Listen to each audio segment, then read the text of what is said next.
தமிழ்நாடு அரசியலில் super star வாக்காளர்கள் தான் என பாஜக மாநில தலைவர் அண்ணாமலை தெரிவித்துள்ளார்.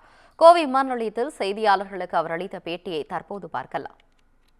மத்திய அரசு நேற்று செய்திக்குறிப்பு வெளியிட்டிருக்கிறார். பிப்ரவரி மாதம் 2024 அந்த 20 ஸ்கொயர் கிலோமீட்டர் ஏரியால டங்ஸ்டன் எடுப்பதற்கு நாங்க டெண்டர் கொண்டு வரோம்.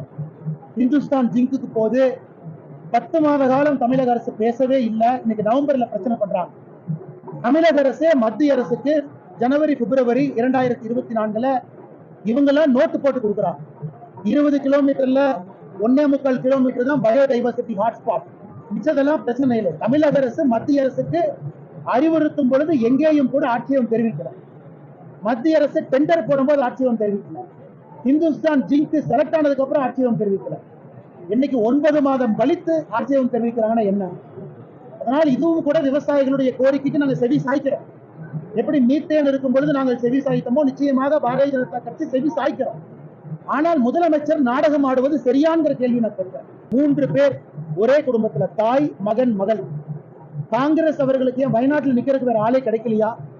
கேரளாவில் இருக்கக்கூடிய உள்ளூர் காங்கிரஸ் கிடைக்கலையா? கேரளாவில் இருக்கக்கூடிய ஒரு பெண் காங்கிரஸ் தலைவர் கிடைக்கலையா? இன்னைக்கு மம்தா பானர்ஜி பிரச்சனை, ஆம் ஆத்மி பிரச்சனை.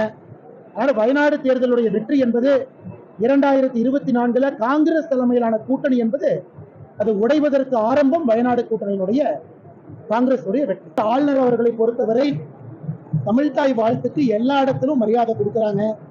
பல இடத்துல அவரே தமிழ்தாய் வாழ்த்து பாடுறாங்க. முடிந்தவரை நம்முடைய தாய்மொழியை கற்றுக்கொண்டு அவருக்கு மரியாதை கொடுக்குற அளவுக்கு பாடுறாங்க.